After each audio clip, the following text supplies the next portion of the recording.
Quick disclaimer. This podcast is not meant to be professional advice of any kind. It is meant to be informative and entertaining. If you plan to make any changes to your health routines, please see the appropriate professionals before doing so. Welcome to episode 238 of the Ageist Podcast. I'm David Stewart. I'm the founder of Ageist. And today we're bringing back a truly essential conversation with Dr. Michael Breus, also known as the Sleep Doctor. He's a good friend of mine. And he also happens to be one of the top sleep specialists in the world. And in this encore episode, he unpacks the profound impact sleep has on every aspect of our well-being, from how sharp we feel in the morning to how long-term risk of cognitive decline is influenced by sleep. When you wake up in the morning at a consistent time, let's say it's 6:15, because that's roughly the time that I wake up without an alarm. When sunlight hits your eyeball, you have special cells in your eyeballs called melanopsin cells. These turn off the melatonin faucet in your brain, which allows you to kind of clear the brain fog and wake up.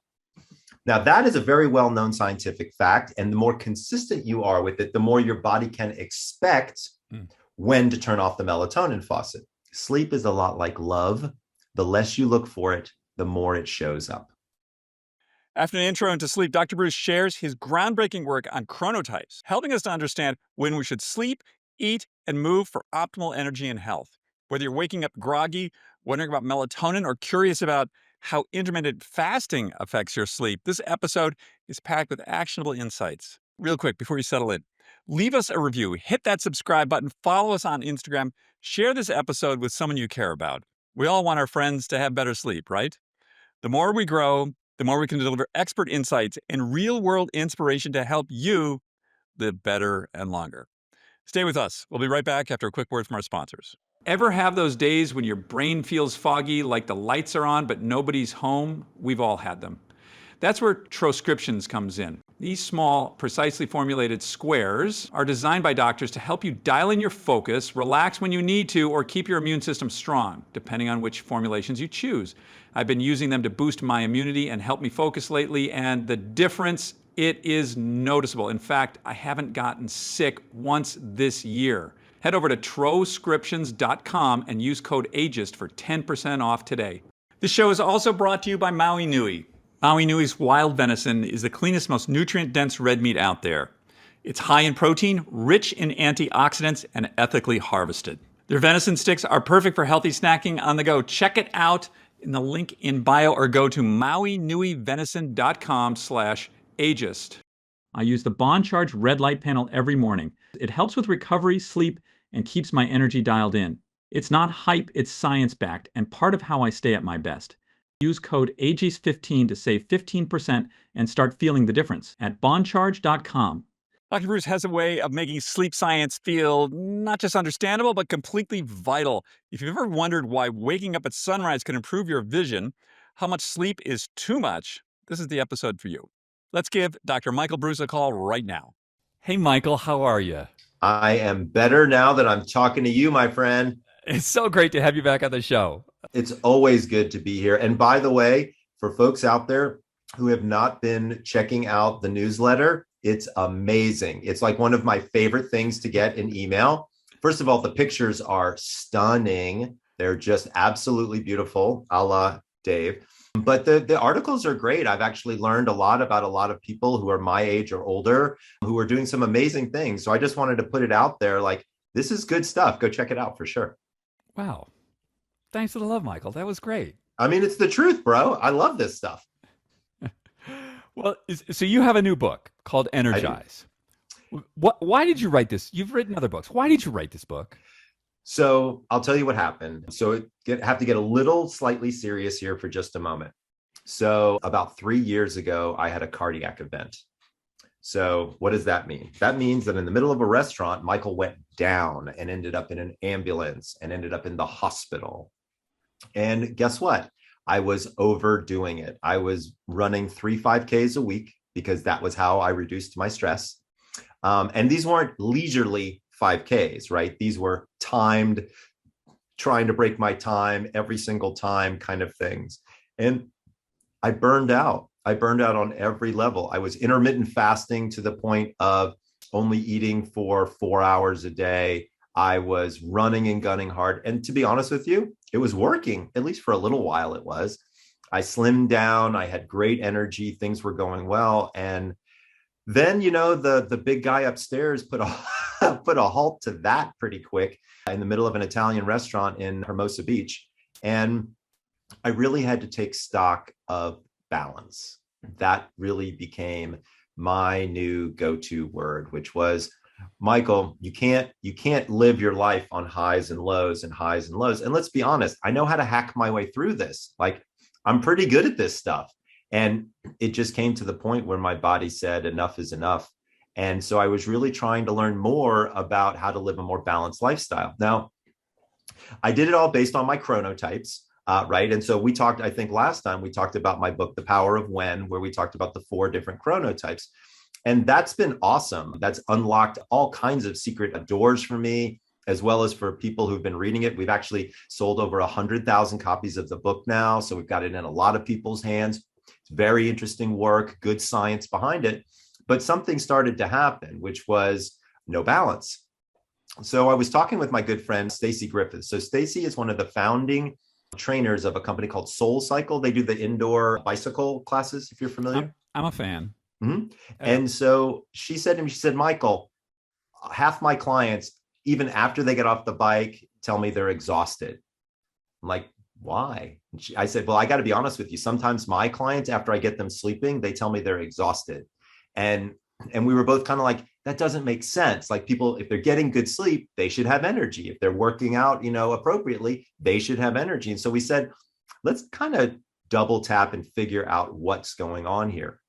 So I turned to Stacy and I said, well, how do you determine what kind of workouts that you have people do? Because she doesn't just do the indoor cycling, she does training and all this other stuff. And she said, oh, well, I look at their bodies and I try to figure out which exercises that their bodies can do the best, because that's how we keep motivation going, right? So you don't take somebody who's morbidly obese and say it's time to run a marathon, right? That shit doesn't work. So the goal is to match. She said she would match their bodies to the exercise. And I said, are you talking about body types? Remember back in high school, Dave, that endomorph, mesomorph, ectomorph? Yeah. So I described that to her and she was like, yeah, I guess I kind of am thinking about that. And so I said, well, what do you think would happen if we took the 4 chronotypes and we layered across them the 3 body types, just as an experiment to see what could we learn? And she was like, I have no idea, but I'm definitely excited to find out. And so here's the good news. We've had over 1.5 million people take the quiz. So we have a database of people with their results. So we picked a random 5,000 people and we asked them to take the body type quiz. Once we did that, we decided, okay, we're now going to institute this combination of your chronotype and your body type across your 24-hour cycle to see if we can figure out how to maintain your energy level. We started with intermittent fasting. Now, I think you're a fan of intermittent fasting. I can't recall. Yeah, absolutely. Here's what's so fascinating about intermittent fasting. Many people have no idea where to start. They don't know when their feeding window should be, and they don't know how long that feeding window or fasting window should be. So we now have some guidelines based on your chronotype and your body type. So follow the science for just a second. If you remember the 3 body types, right? We had ectomorph, which is kind of the long and lean person. We got mesomorph, which is more the V-shaped, kind of more a little bit on the muscular side person. And then the endomorph, which has got a little bit on the thicker side.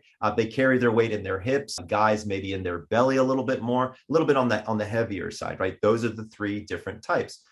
So you start to look at something like intermittent fasting and you say, how long should a person fast? Standard is you can have a 12-hour fast. You can have a 12-hour feed, a 10-hour feed, or an 8-hour feed, right? Those are kind of the 3 big categories. How do you know which one to pick? You do it based on your body type. So if you're an endomorph and you're a little bit on the bigger side, you can actually have a smaller feeding window and a longer fast. So you can start, isn't this cool? So you can feed for 8 hours and you can fast for 16. If you're a mesomorph, you feed for 10 and fast for 14. And if you're an ectomorph, you fast for 12 and you feed for 12. All of a sudden, things started to make more sense. So then I said, all right, now let's add chronotypes to this. And so we actually moved the schedule based on your chronotype. So if you're an early bird, what we call a lion, if you remember, we have you feeding in the morning time and fasting most of the evening time. But if you're a wolf like me, a night owl, dude, I can barely choke down, a cup of coffee in the morning, much less some food. So I fast in the morning time and I don't start feeding until significantly later in the day, once again, based on my chronotype. So all of a sudden, using genetics, right? Because your chronotype is genetic and your body type is genetic. This isn't something that you can willy-nilly change if you want to. We now have locked in target points to be able to tell us how to put parameters on something like intermittent fasting. So we're like, okay, this is cool. What else can we do this on? And so we decided to do it on movement. So movement turns out to be one of those things that's also very interesting when you combine body type and chronotype.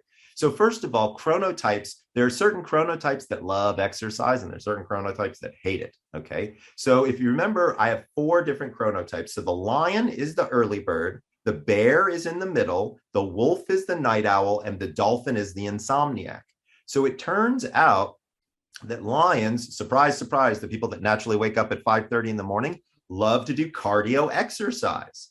Not really a big shocker there, but here's what was interesting. If you're a night owl, even if you're a long and lean person, you don't like exercise at all. And doing cardio is even less likely for you to be able, even if you've got the body type to do it, it doesn't seem to work. It's certainly not your preference, and it's definitely not motivating. So finding exercises that are motivating based on your chronotype and then teaching people when to exercise, once again, works out really well. So we find the exercise for their body type. We teach them when based on their chronotype.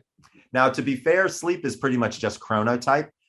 We do know a couple of things about body types in sleep. One of them is with our endomorphs, our little bit bigger people, they do have a tendency to have more sleep apnea than our other types, merely because of their anatomy and their weight structure and things like that. So we make sure that we test them as well. And so what the book does, so the book is called Energize, How to Go from Dragging Ass to Kicking It in 30 Days.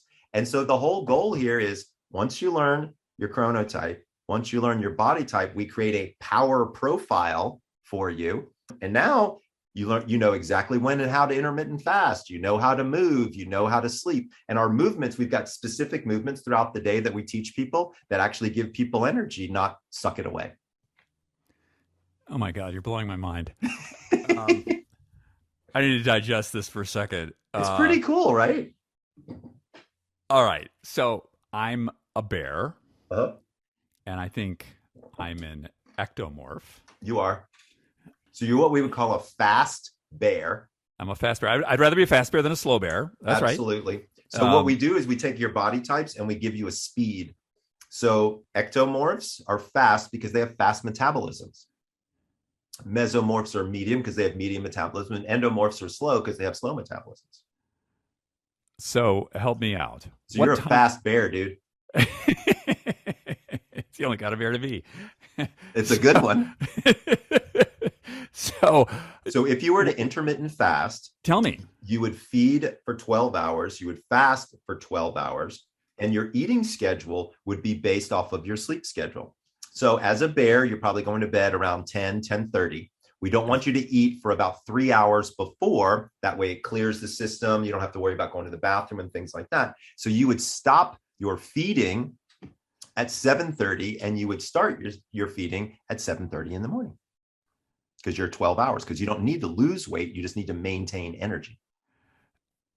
Okay. And now my exercise. Mm-hmm. What's my exercise pattern? So your exercise pattern, so what the good news for you as a bear, although I will tell you a lot of bears have issues. You're a regular exerciser, but a lot of the bears that I work with, if we don't get them to exercise before noon, it isn't going to happen. Their motivation just kind of goes off the deep end. So for you, I would recommend probably cardio, because you probably like that. Being a long and lean person, that's probably more motivating for you because you can probably run further than many other people can. I would say consider doing your cardio probably in the mid morning if you can. Like if there's a universe where you can do a run at 9 o'clock, it'd be perfect for you. Now, if that doesn't work, you could do from 8 to 8:30 and then, shower, dress, and kind of start your day that way. But if you could go a little bit later, it would be great. Now, if you were a wolf like me, we'd want you to try to exercise around lunchtime because, quite frankly, that's about the only time we can get wolves to exercise. What about the poor dolphins? What? So dolphins are different. So remember, dolphins are my insomniacs. And actually, we love having them exercise early in the morning because it actually helps calm them down. They're running at a super high frequency, like their anxiety is like kind of going pretty heavy. So we like them having sex in the mornings and we like them exercising in the mornings because that release actually helps calm them down. Those endorphins and enkephalins that come through with exercise and sex help calm them down and actually make for a better day. Wow. Okay, so I'm an especially ambitious fast bear. Okay. So I do my cardio in the morning, and then in the afternoon, about 4:30, I go and lift weights. So you are an especially ambitious bear. And part of that has to do with just your motivation and what you want your physical goals to be, which is great. To be clear, I would say about a third of my bears are like you, where they can do exercise twice a day, or they're motivated afternoon to be able to exercise. So that's great. It's good that you've got that level of motivation. Wow. It's great. This is, people ask me all the time, Michael, they're like, okay, so I should fast. How much? And it's like, well, I don't know. It's like, whatever works for you. Like, That's but the problem. now there's a formula. Yeah. I mean, and it's really basic. Like it really, like as soon as I say it to people, they're like, oh, that makes sense. And I'm like, I know, dude, let's do it. Wow. Well, let's get back to sort of the core question here. Like, when you say energy, what do you mean by energy? Yeah. So this is a great question. So what I mean by it is change, the ability to change and actually changing. Believe it or not, there are multiple types of energy. So in the book, we talk about moving energy. We talk about resting energy. We talk about emotional energy. So there's lots of different kinds of energy, but the fundamental definition is a person's ability to change is energetic. And so we want that to be positive energy. To be fair, there's lots of negative energy out there. As an example, on the emotional energy side of things, one of the things that we're helping people do is identify what we call energy vampires, right? So you know who these people are. These are people in your life who suck the freaking life out of you, right? No matter what you say or do to them, no matter how you try to be helpful to them, they're takers. They just pull the life and energy out of you. So we teach people, number one, how to identify those people. And number two, how to schedule them in or out of your life, right? Because that's one of those important things that you've got to start to recognize is you're not going to be able to help all the other people in your life if this energy vampire is taking up all of your time. Other aspects that we talk about on the emotional energy side, which is a lot of fun, is laughter. People don't think about it, but you know what? If you watch 15 minutes of a comedy that you really like I like that show, The Big Bang Theory. I don't know if you've ever seen that show. Mm-hmm. I love that show. I think it is freaking hilarious because I'm as nerdy as those guys are. And I can really relate to a lot of that stuff. If I watch 15 minutes of that, I'm in a really good mood. That's energy, right? That's the ability to change your energetic state at whatever point in time that you want to do. Another one I'll tell you about that's a lot of fun that you'll appreciate is music, right? So when you listen to one of your favorite songs, what happens? You start moving around, you start getting into it, and all of a sudden, before you know it, you're dancing, you're tapping your feet, you're singing along. You have now changed your energy from wherever it was to probably a positive place. A perfect example is my son, Cooper, who I think you've met or spoken to before. Cooper, we told him in the morning time, if he wanted to get up, he could play his music as loud as he wanted.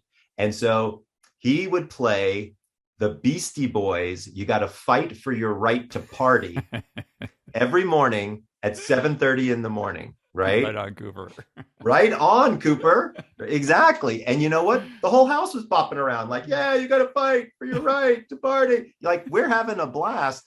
And we're changing the energetic component of the morning, right? Because if you've got a teenager and you're trying to wake them up to get them to school at 7:30 in the morning, it's hell, okay? There's nothing easy about that transition. So understanding the different types of energy turn out to be really good. And we actually have people tracking their energy during the day and then switching up and doing special movements to help keep that energy flowing.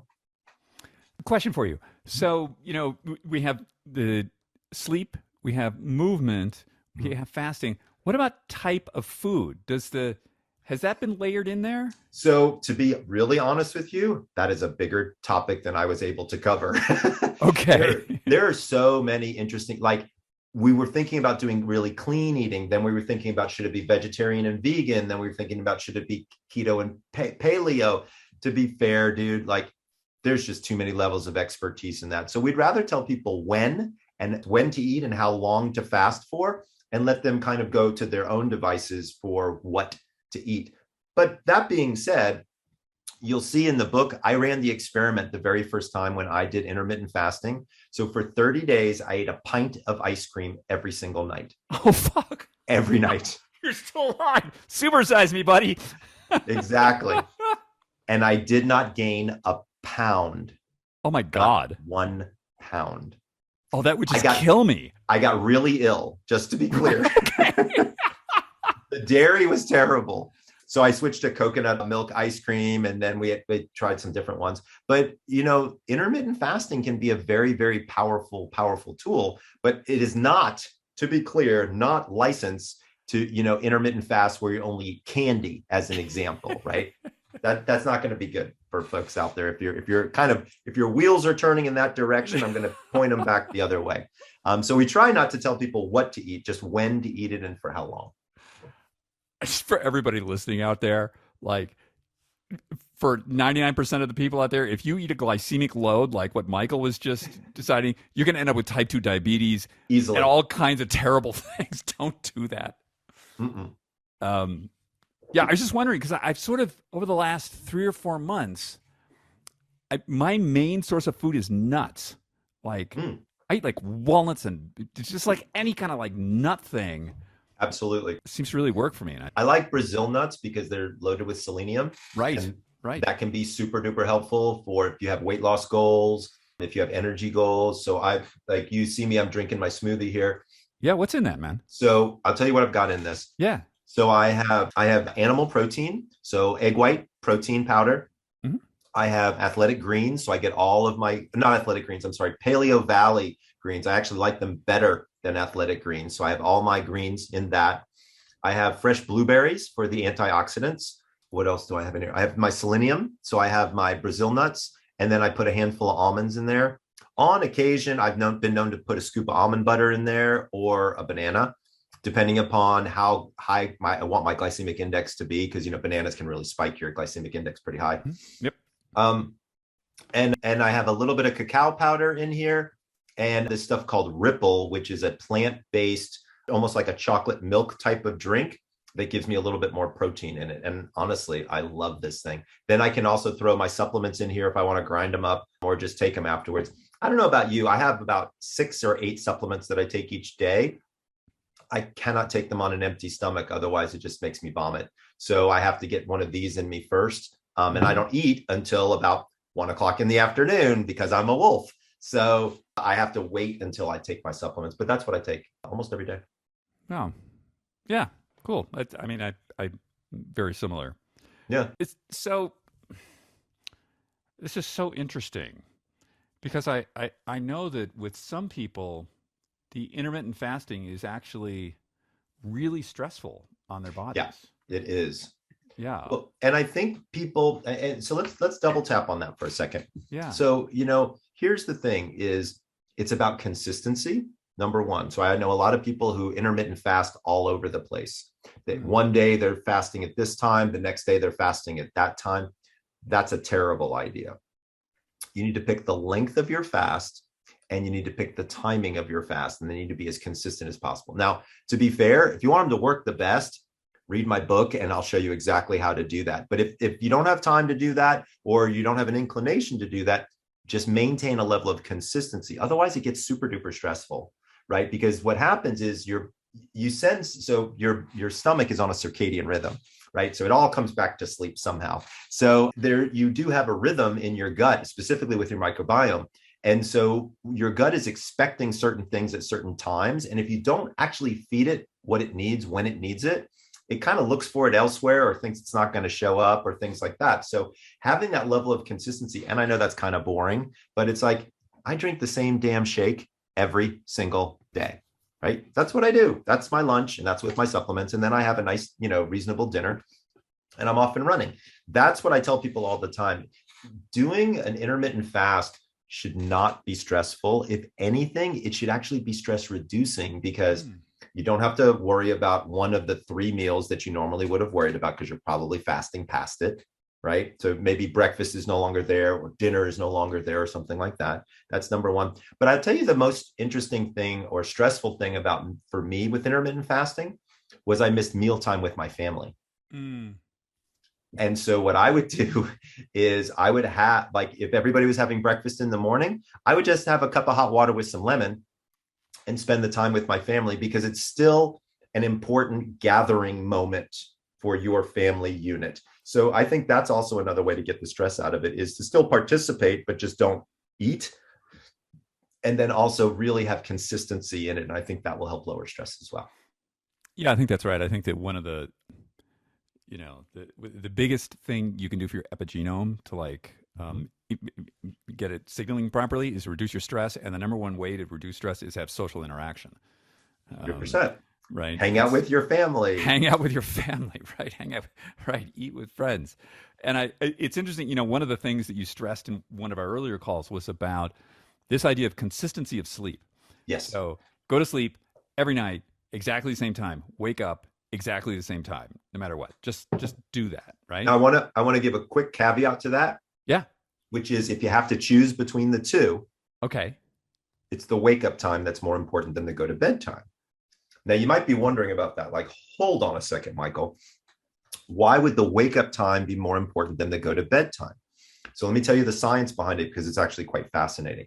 When you wake up in the morning at a consistent time, let's say it's 6:15, because that's roughly the time that I wake up without an alarm.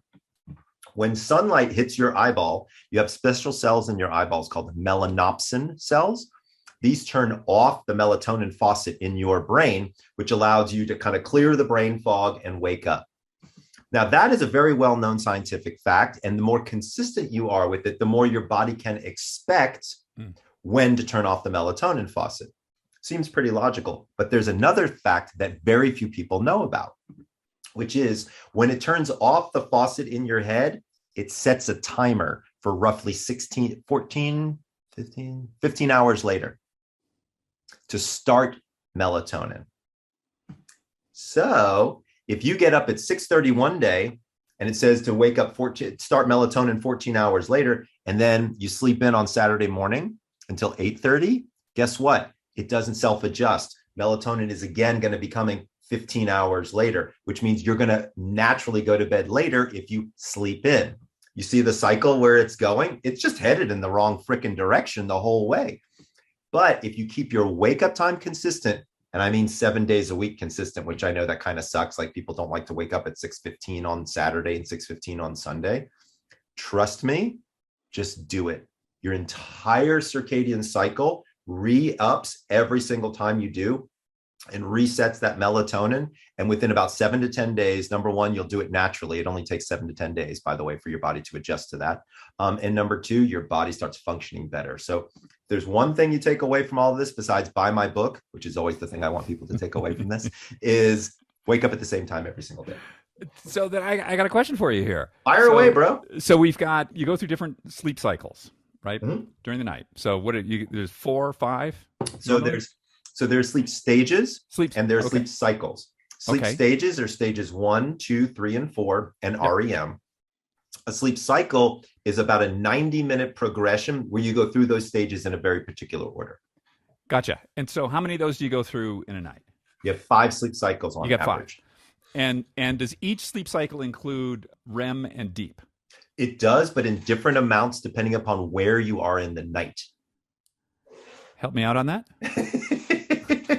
So if it's the beginning, if it's the first third of the night, you get more stage 3, 4 and very, very little REM. In some cases, you may only get 30 seconds to a minute of REM, but you could get an hour and a half of stage 3, 4. In the back half of the night, the last third of the night, you might only get 2 or 3 minutes of stage 3 and 4, but you might get an hour of REM. So the question is, what does REM do? And what does stage 3 and 4 do? And why is my body stacking it like that? Is there a purpose to this? So stage 3 and 4 sleep is your physical restoration, right? This is like bringing your car into the body shop and getting the dinks and the dents and all that kind of crap pulled out of it. Mother Nature decided to have that happen first. And here's why. If you get disrupted in the middle after 3 hours of sleep, you need this unit, meaning your body, to be able to hop up and get you the heck out of there. And so that restorative nature of it becomes very, very important. REM sleep, believe it or not, is really more mental restoration, not physical restoration. So if you wake up after 3 hours, you can get up. You might not know exactly which way you're going, but you will get up and you will be able to get out and move around. So from an evolutionary perspective, we think that stage 3, 4 sleep, that physical restoration comes first to avoid things like predators, survival, all of that kind of stuff. Whereas REM sleep, again, in the back half of the night is much more for kind of memory, attention, focus, that sort of stuff. That is so interesting. I wear an Aura ring, and Me too. So it breaks it down into like light sleep, REM, and deep. And my deep is always front loaded, and my REM As it should be. is back loaded. Right. So that means you're a human. You're doing this the right way, brother. Thank God. So I let people know that I was speaking to you, and some of our listeners wrote in, and they have some questions here for you. Is that cool? I'd love it. Fire away. Okay. So the first person, and I know this person, she says, I have a strong suspicion I have a super sleeper. Actually, she's using the wrong word there. She means super awaker. It's like she's an elite sleeper. It runs in her family. So she's somebody who can like not sleep for like a couple of days and just sort of go. Okay, so that's not true. So let me tell you. So there are people in this universe that are called short sleepers. Okay. So they have a very particular genetic makeup. Believe it or not, we can almost figure it out from like a 23andMe or an ancestry.com, where they will only require 2 to 3 hours of sleep a night and still function like a normal human. I am unaware of anybody who, genetically speaking, does not require sleep for 36, 48, 72 hours. It just doesn't work that way. Like the body just isn't attuned that way. Right. It'd be interesting to see if that person uses any caffeine or stimulants to help keep them awake, or if it's all just natural that they're not awake. They could be an extreme short sleeper, which would be hyper rare, but it would run in families. So that wouldn't necessarily be the craziest idea I've ever heard. But for most people out there, the lower level limit on sleep is about 5.5, 5.75 hours. Once you get less than that, your ability to drive a vehicle is highly fragmented and can be quite dangerous. You would actually be considered drunk behind the wheel if you get less than about 5.5 hours of sleep, just from a reaction time standpoint and things of that nature. Upper level limit is about 9.5 hours. Now, you might be saying, well, can you sleep too much? Believe it or not, you kind of can. So if the body allows you to sleep more than 9 hours, the red flag that's going up for me is quality, right? So remember, sleep is not just a quantity game, it's a quality game as well. And so if you're sleeping 9, 10, 11 hours, I mean, I got people who turn to me like, Michael, if I don't get my 10 hours, I'm done. The very first thing I want to do on that person is do a sleep study. I want to know what the quality of their sleep. Could they have a mild case of sleep apnea, which is extending their sleep? Could they have a variant of narcolepsy, restless leg syndrome? Those types of things are things that I would worry about. But for your average, normal, healthy human, I would argue somewhere between 6.5 and probably 8.5 is a reasonable range in which to function. Now, my sleep, I can't remember if did I ever tell you the story about how I ended up only sleeping 6 hours and 15 minutes every night? I'm dying to know.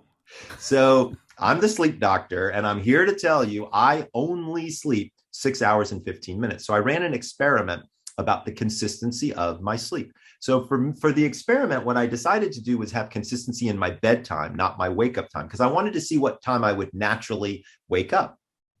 I'm a midnight guy. I go to bed right around midnight. So when I first started the experiment, I would go to bed at midnight and I wake up around 7:30, 7:35 or so. Keeping it as consistent as I could, within a month, I was waking up at 7:15. About 2 months later, I was waking up at 7 o'clock. About 3 months after that, I was waking up at 6:45. Within a year, my body wouldn't allow me to sleep longer than 6 hours and about 15 minutes. because of the consistency and that I was sleeping within my chronotypical swim lane, if you will, right? Because I'm a night owl. So all of a sudden, I found this consolidation. Dude, I got like an hour and a half more to my day. Like I literally found time in my day by having a more consistent sleep schedule based on my chronotype. Okay. So I got to know some things. Since you were an Aura Ring, Yeah. what's your sleep efficiency? My sleep efficiency is actually quite high. It's usually in the 80s, like 85, 90s or so. But my sleep score is not necessarily that high because I don't get a lot of sleep. And Aura uses total sleep time as one of the factors in your total sleep score. And just for everybody's edification, I'm on Aura's board. I am their chief sleep advisor. Surprise, surprise. And I just got the Series 3 ring. They just came out with the new one here. Yeah. And I like it a lot. It does some new interesting things for sure. Yeah, I just ordered one. So anyway, now because what I'm wondering is, has the amount of your deep and REM stayed the same, and you've just become more efficient with that, and you've eliminated the light and all the rest of it that you don't really need? Yes. How did you do that? I want to know how to do that. It's just by the consistency. I know it sounds like I'm giving you too easy of an answer. It's just by going to bed at midnight every single night. That Really worked for me. Now you're a bear, so we would pick a different bedtime for you per se. But in a lot of cases, it's literally about that level of consistency of the bedtime and the wake up time, and then it just literally begins to shrink. And it's happened more. It's not like it just happened with me. Almost all of my elite clients. So I also, on the side, I'm a high performance sleep coach for like athletes and celebrities and people like that. And so with every single one of them, if I can get them to follow the schedule, every one of them benefits this way, and they actually require less sleep. Now, it will change if you get sick, if you're ill, if you have COVID, things like that will obviously change the sleep need that's required. But if you're generally healthy human, I can probably knock you down to 6 hours and 15 minutes, no problem. I want to get this straight. So, because I want to be an elite sleeper. If I want to do this, all I have to do is just stay within my lane. So for me, I go to at 10:15, or not even 10:14 every night, I'm out. That's it. Perfect. Out. So if I just keep doing that for a long enough period of time. Exactly. What will happen is that so do you wake up using an alarm now? Never. Right. What time do you generally get up? 7:12. Perfect. So now you've layered it. So you know kind of what your body needs. If you can layer that in for long enough, you should start to see that shrink. Now, we get a lot of people, sometimes myself included, who, exercise, they do all the right stuff. They're not drinking at 9, they're drinking coffee, but then they wake up at like 3 o'clock. 100%. What's the solution? So I'll tell you, it's actually quite interesting. So this is the second most popular question that I get asked. The number one question I get asked is, what bed should I buy? People always want to know about beds. The second most popular question I get is, how do I turn my brain off at night? Which I think kind of falls into this category a little bit, because here's what happens is you wake up at 2 o'clock in the morning, you look at the clock, then you instantly do the mental math, and then you get pissed off. Oh shit, it's 3:30 in the morning. I've got to be up by 6. I've only got 2.5 hours left. Sleep. And you try to force yourself to go back to sleep. Here's the thing, Dave. Sleep is a lot like love. The less you look for it, the more it shows up, right? So when you're out there looking for that person in your life who you wanted to spend the rest of your life with, you never found them when you were looking for them. But the moment you stopped looking so freaking hard, they wandered into your universe. And that's really how sleep works. So in the middle of the night, my first recommendation is, if it's at all possible, don't look at the clock. Now, I'm going to be real with you. I don't know anybody that doesn't look at the clock. Okay. I've asked people to not look at the clock. For some reason, there's this compulsion that they have to know what time it is. Of course. So I'm going to work with you on this. You have to know what time it is. You got to change the audio engineer in your head. And instead of saying, oh shit, you say, this is awesome. And I'll tell you why. There's new data looking at non-sleep deep rest. Okay. So this is lying in a quiescent position in the dark, eyes closed, but you're not asleep. There is a significant amount of rejuvenative value to doing just that. So here's what you do. When you flip the script in your head and you say, shit, it's 3:30, instead, what you're going to say is, this is awesome. I learned from Dr. Breus and on the podcast that I can lie here awake, but still get some rejuvenation from this. I'm going to chill and relax. And if I fall back asleep, that's great. But if I don't, that's happened many times before. It's not going to be the end of the world, and I'm going to be okay. What happens then is you lower that expectation dramatically, and that actually lowers your anxiety and then allows the natural sleep process to kick back in and take over. And that's really, I always philosophically tell people sleep is about two things. It's about discipline and acceptance, right? Discipline is, I'm doing all the right stuff. I got good sleep hygiene. I'm going to bed at the right time, blah, blah, blah. Acceptance is when something just goes wrong, which it does all the time, right? So as an example, if something's going on with my daughter, it doesn't matter what I've done. I'm not going to sleep well. It's just how I am, right? If something's going on with my son, Cooper, I'm just not going to sleep well because that's just who I am. Everybody has those instances or things in their life that are going to do that. And that is perfectly okay, right? Like I want people to understand it's fine because nobody dies from insomnia. You might feel like you're going to, but I swear to you, you don't. So when you wake up in the middle of the night, if you can avoid it, don't look at the clock. If you can't, and you just got to look at the clock, remember, you can get something that's of value to your body and your health without going back to sleep. And that's an okay thing to do. And if that's all you get for the rest of the morning, you're still ahead of the game because otherwise you would have been up drinking a cup of coffee and not getting anything out of it. Right? I'm going to tell you a funny story. Please. So, like 2 weeks ago, I don't look at my watch or the clock. Mm-hmm. I look outside, I wake up, I look outside, and it looks like it's getting light. I think, oh, okay. I'm really excited to get down on my spin bike. So I grab my phone, I go and I brush my teeth, and I look at my phone, and I think there's something wrong with my phone. Because it's an hour early? No, it's 1:30 in the morning. Oh, God. And I'm thinking like, what? And I look outside, it was a full moon, right? Right. That's hilarious. It's like, dude. Oh my God, you idiot, go back to bed.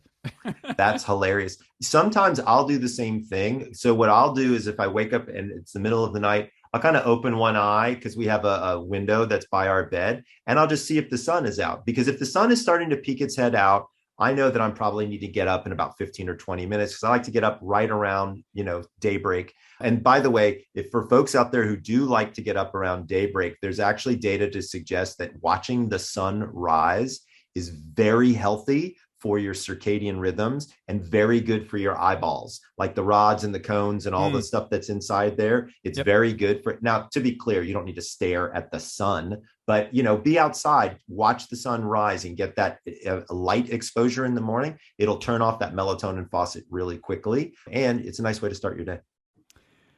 So there's some of these wearables out there that are promising better sleep. Somebody wrote in about Cove, Apollo Neuro, BrainTap, which I use. Mm-hmm. Yeah. What are your thoughts on these? Okay, so there's two different types of devices out there. There are trackers, like we mentioned earlier, like Oura Ring. Full disclosure, I'm on their board and I'm their chief sleep guy. To be fair, they have the most accurate tracker in the market and they've proven it in the data. Mm-hmm. So they went head to head with Fitbit and all those other things. So if you're looking to track, I would recommend an Oura over probably anything else, just from a pure accuracy standpoint. What you're talking about are what I call push technology. So Oura is a pull technology, right? I'm getting data from my human subject. I'm then assessing it and I'm giving them information back. Push technology is I'm going to put something into that human, whether it's a sound wave, it's a light wave, it's a haptic signal, whatever it happens to be. So there are devices now on the market and they're making some very interesting claims. My two favorite that are in this kind of genre that are not thermoregulatory, because there's a bunch that actually regulate your body temperature, are BrainTap, the one that you had mentioned, and Apollo. Both of these are very, very interesting. So Apollo, I like the science behind it. And also so just so that everybody out there is aware, I've spoken at length with people at BrainTap. So I really do understand their science and I do support them by selling their product. And the same with Apollo Neuro. I love their science. It's really interesting stuff. Apollo Neuro has got something that I've never seen done before. They can help change parasympathetic tone.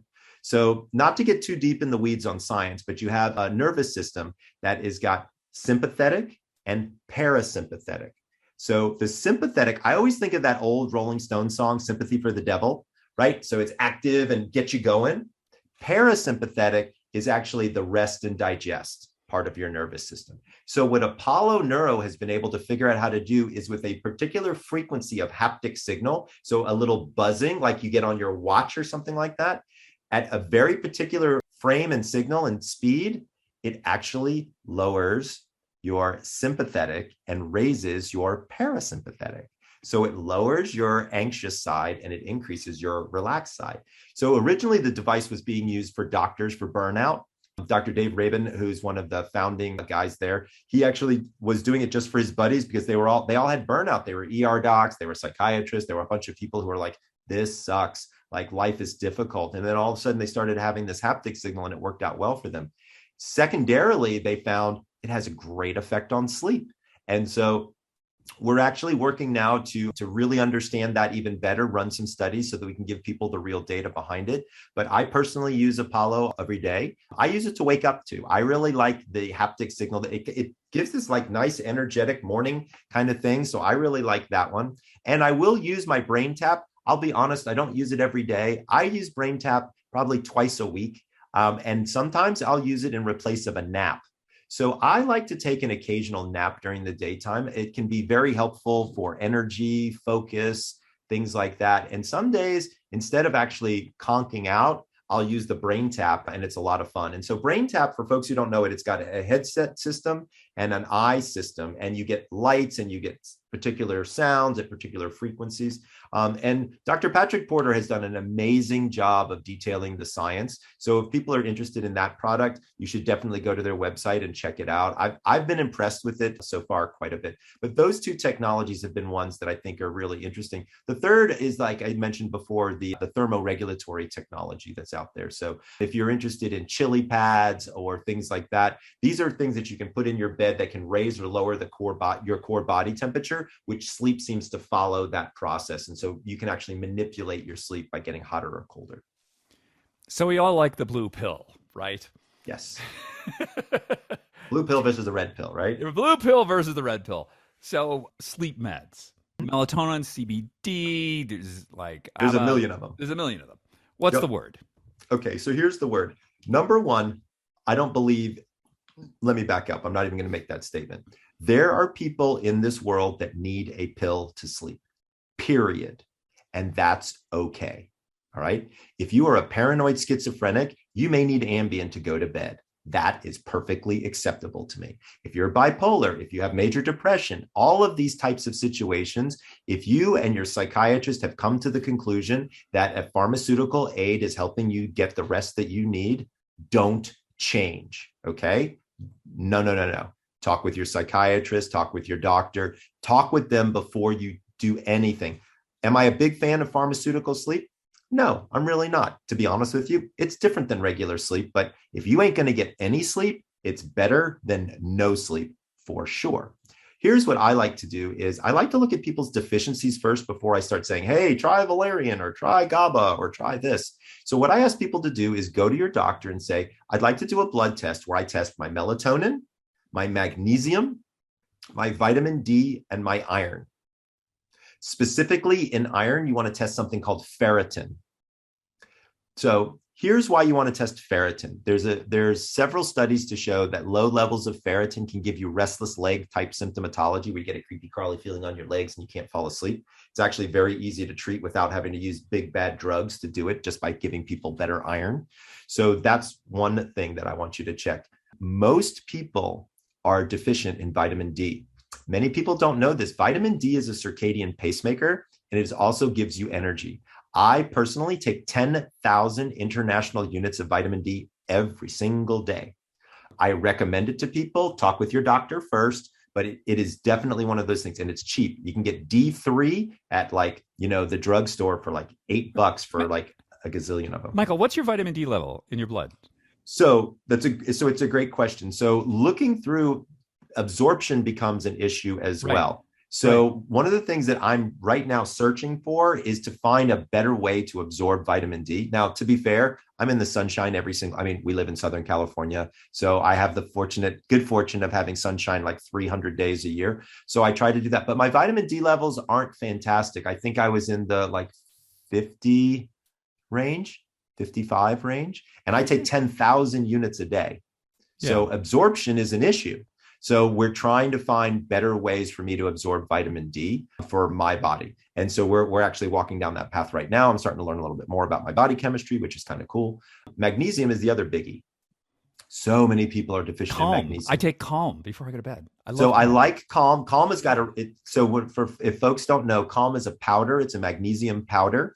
Now, if you get a result that says you have low levels of magnesium, believe it or not, there are 6 different types of magnesium. Mm. The one that seems to help sleep the most is called magnesium threonate, like the number 3. So it's threonate, magnesium threonate. Appears to have the best absorption and the biggest effect on sleep. Next would be magnesium glycinate, because that is a big one. And I think that's the one that's used in Calm, but don't quote me on that. I'm not Citrate. 100% sure. But citrate is the third Citrate's in one that Calm. Yeah. I Citrate. would recommend. Again, absorption, effects on sleep, things of that nature. Now, I want to go back to vitamin D for just a second and give people a little kind of warning. With vitamin D in particular, we now know that 98% of the COVID deaths are in people who are vitamin D deficient. 98%. Okay. So it's not a small number. I'm not suggesting that if you take vitamin D, you're not going to die from COVID. But what I am telling you is you should take more vitamin D. Yeah, it's a huge component of the immune system. It's a massive component of the immune system. It does a lot of very interesting things. Obviously, you want the kind that absorbs the best, and that's going to have some variability on you based on your age, your gender, your medical condition, blood chemistry, things like that. You mentioned that vitamin D is involved with circadian rhythm. So, but it takes a while to like cycle up in the bloodstream. So it doesn't really matter what time of day. Like, do you have to take it at a certain time of day? So I will tell. So no, you don't have to take it at a certain time of day. I take mine in the mornings. And to be very honest with you, I notice when I don't take it. I don't know what it is. It just feels like I'm off. It just feels like I'm not kind of on my regular pace. So for me, I take it every morning at right when I wake up type of thing, and it works out well. Yeah, I've been taking vitamin D. I've started taking 5,000 international units a day, Mhm. but it took me a year to get my level from 35 to 45. I told you. And now sort of I go like every other day. I do like 5,000 one day, 10,000 the next day. Mhm. This Yeah, 10,000 just seems like an insane amount to take. it sounds like it's an insane amount to take, but it's literally one of these itty bitty teeny tiny pills. I'm currently searching for something that's got a little bit better absorption than regular old D3. And that's why I also kind of supplement with sunlight. And I'm serious. I spend 15 minutes in the sun. And by the way, that's the amount of time that you need for your body to actually start to generate vitamin D is 15 minutes in the sun. You don't have to be out there for hours. You don't have to be lying at the beach. So getting back to your original question about supplements and medications, my first thing is blood work. I want to make sure the body isn't deficient in something that we're trying to replace it for. So I'd rather we work on your vitamin D and your magnesium and your iron to make sure that those are all functioning properly first. Now, if those are all good, then we get into what are the supplements that are out there and when should I use them? So as an example, melatonin is a supplement that many, many people use. So let's talk just really briefly about what is melatonin and how does it work? Remember, guys, melatonin is a hormone. It's not a root. It's not a supplement. It's a hormone that got under the FDA guise because it wasn't classified as something that the FDA had to regulate. Here's the problem. You can put just about any amount of melatonin in anything that you want, and it's perfectly legal to do. The appropriate dose, based on the data out of MIT, is between 0.5 and 1.5 milligrams. 95% of melatonin is sold in an overdosage format, meaning they're in 3, 5, even 10 milligrams. Okay. This is terrible. This is the reason why so many people say to me, I take melatonin and it gives me crazy dreams. Well, the number one side effect for overdosing is really vivid dreams. So I'm always telling people less is more with melatonin for sure. Also, by the way, there was a study about 2 years ago where they pulled 15 bottles of melatonin off the shelf, all different brands, and looked at the amounts that were in each pill. Not one of them was what it said on the label. Not one. Half of them were over and half of them were under, roughly. So you may not be getting what you think you're getting. And do you want the melatonin to start the sleep cycle, or do you want it Yes. consistent through? Do you want time release, or do you want it in the beginning? So honestly, time release melatonin sounds like the stupidest idea in the universe to me. Okay. Because why would you want more melatonin halfway through the night? Your body is already, here's the thing that people don't understand. Your body's already producing melatonin. 95% of people have plenty of melatonin on board. It might not show up at the right time because remember we were talking about how if you change your bedtime and your wake up time, your melatonin gets all wonky. That's really what's happening. People are sticking a supplement in them that 9 times out of 10 they really don't need. If they just had a consistent wake up time and a consistent bedtime, there'd be no need for them to take melatonin. Wow. Right on. I hope you're enjoying this episode so far. Don't go anywhere. We'll be right back with Dr. Michael Breus after a quick word from the companies that make this show possible. I was a Maui Nui customer for a year, and I'm so pleased to now have them as a sponsor of this podcast. This, I gotta say, is the best protein I have ever had. If you want to get all the benefits of high quality red meat without the junk, here's what makes Maui Nui really special. This is not farmed meat. It comes from wild access deer. Now, these are not good guys. They are an invasive species in Hawaii causing havoc on the local ecosystem. By harvesting these animals humanely, Maui Nui is restoring the balance to the environment while providing one of the most sustainable, ethical meat options out there. You're not just eating better, you're doing better. It's lean, it's clean, it's free from all the additives and stress hormones you'd normally find in conventionally raised meat. Their starter box is a great way to begin, with premium cuts, step-by-step cooking tips, or just stock up on the sticks and bone broth and keep it easy. So if you're someone who cares about health, performance, and the planet, ditch the beef. Go to mauinuivenison.com/ageist or click on the link in our show notes and try a better red meat. At this point in life, I've realized that recovery is not optional, it's essential. After a long day, whether it's a workout, travel, or just the stress of juggling way too much, I don't want another app, another pill, another thing to think about. I want something that works. Enter the Bon Charge Red Light Panel. This is not some wellness woo-woo. This is real science. I use mine in the morning to energize my system, and again at night to help my body wind down and repair. It's become as routine as brushing my teeth. And here's what's interesting. It's not just about skin or muscles. It's cellular, it's mitochondrial. It's like plugging your body into a charger. We're in the second half of the game, and how we show up now means everything. Bon Charge helps me show up better, brighter, stronger. Use code AGEIST15 to save 15% at checkout. Try it. Your future self will thank you. I can't wait to get this book. I'm so... Thanks, bro. I'm an optimizer, Michael. I know this is up your alley. Oh, and I've got a couple of other fun things to tell your audience about some products that I started working with that I love right now. Yeah. So remember, air is your important fuel factor for sure.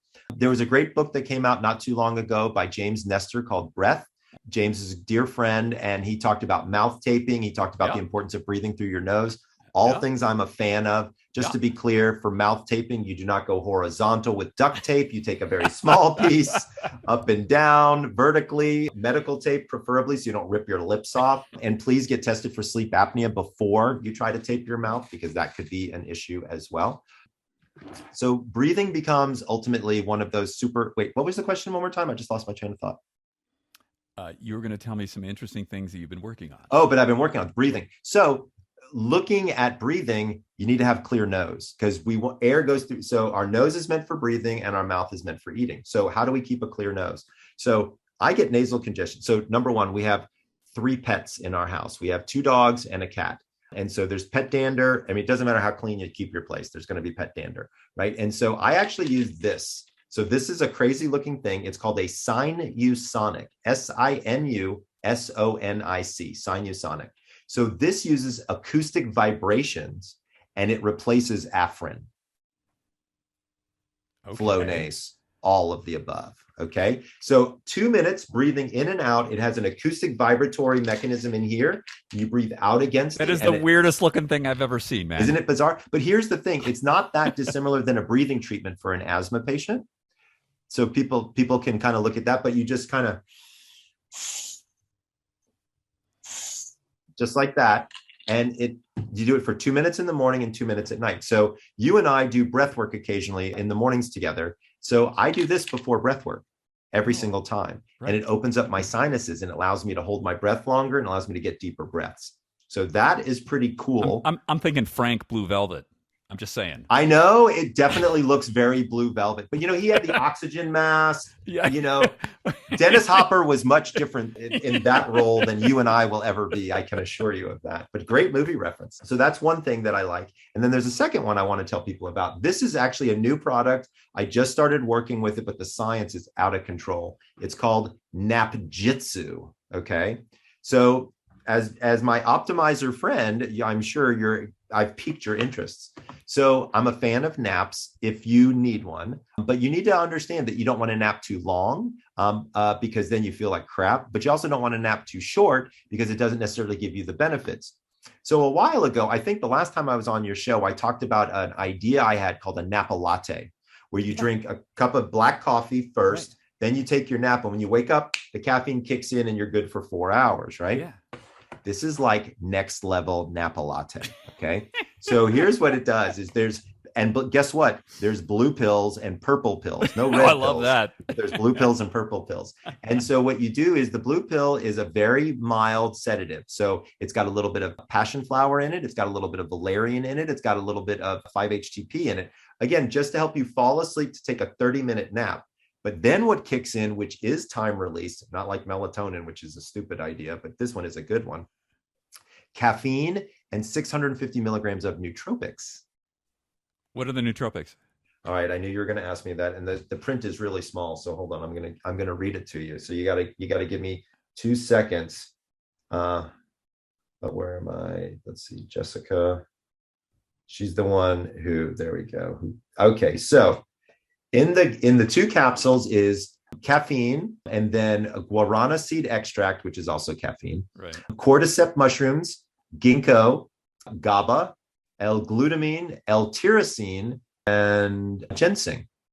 So it's all stuff that's readily bioavailable that can come on quickly and allow you to feel a level of focus and a level of comfort there. So I've been playing around with it for the last 3 weeks. I love it. It's like my super secret weapon. And I'll tell you what people are finding it good for, like right before the gym, right? Like you want to take a nap, get your nootropic on, and then you can focus and get through your gym. If you're running, it's a great one. It's a great one for a nap before a run. I've noticed that's been kind of like I play around with it at different times of day to see when I can make it most effective for me. It's actually pretty cool. Better living through science. There you go, bro. That's awesome. Michael, you're just awesome. I'm so, this is the 3rd time we've spoken on the show. And every time I feel like you blow my mind with something or other. I've been, I haven't been going to breath work in the morning because I've been training myself. Oh, I get on my spin bike and I force myself to nose breathe. Perfect. So it's like, and so it gets really hard. I can teach you an easy way to do that. Oh. So here's what you do is before you get on the bike, fill your mouth with water and then don't swallow it. It sounds like an Apache Indian trick. You will breathe through your nose, guaranteed. We did that remember I told you that XPT that I did the Laird thing. With Laird and Gabby? They had us do a mile run with water in our mouth. And at the end, if you didn't spit the water out, you had to run it again with water in. It was awesome. I feel like sometime we should do a whole show on the XPT near-death experiences. There's just like a series of them. It was fun. It was what can I tell you? I had a great time. It's like recreational waterboarding. I know, pretty much. Crazy. Michael, this is wonderful. Thank you so much.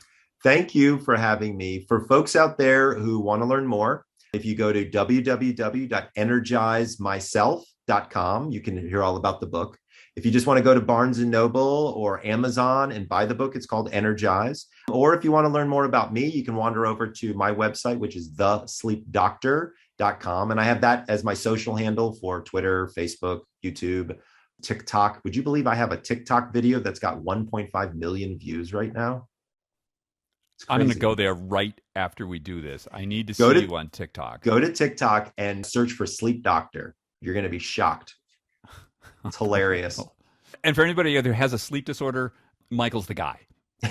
You want to speak to him. Get yourself straight. Absolutely. Absolutely. Thanks, guys. It has been awesome to be here. And once again, if you're not reading the whole newsletter, you're missing out. I'm telling you, the stories in it and the photography is spectacular. It's a real joy. So really well done. That was Dr. Michael Breus offering us all a masterclass in what it means to truly prioritize sleep. Whether it's syncing up with your chronotype, waking up at sunrise, or rethinking that melatonin habit, his insights are just as relevant today as they were when we recorded this. Now, for myself, my chronotype is bear, which means, I get up about 7, I get tired around 9, I'm asleep by 9:30. One of the few things that I have zero flexibility in, or almost zero, is my sleep schedule. I just cannot function the next day if I don't get enough sleep. This is one of the problems I have with travel, is it really messes with my circadian rhythm and messes with my sleep. I love traveling. I just don't like being zonked like that. One of the things that I've learned, we'll call it wisdom, from getting a little older, is the prioritizing sleep. Because, what I tell people is nothing else you do is going to work if you're not sleeping well. I don't care how many supplements you're doing, your diet, all that stuff. It's just, it just goes out the window unless you're getting appropriate sleep. That's just the time when we heal. It's the time when we get ready for the next day. Be like me and Michael. Prioritize your sleep. Figure it out. Do the stuff that you need to do to get a good night's sleep. In other news, this week in the magazine, we're featuring Dr. Stacy Sims. I love her. She's just so awesome. She's one of the favorite voices in the women's longevity space. And, she doesn't beat around the bush. She's a toughie. And it was pretty awesome to get to know Stacy a little better. We had her on the podcast back, maybe it was 3 or 4 months ago, and it was so interesting. She seems like such a toughie, and she is tough. But like the last third of that podcast, we talked about empathy and the power of empathy. And I thought that was really wonderful. It's been one of the most downloaded podcasts we have on Aegis. So I don't know. Check that out. Next up, we're cooking up a slightly experimental recipe for you. In Aegis this week, we've got sardine and cashew pesto. Does that sound weird? No, it's actually really great. We do it with these homemade crackers. If you've been looking for a new way to try sardines, which is really an awesome protein source because they're small fish, they don't collect a lot of the other nasty stuff the bigger fish do, this might be your ticket. All that more in this week's edition of Aegis Magazine. Go to aegis.com. Check it out in your email every Thursday.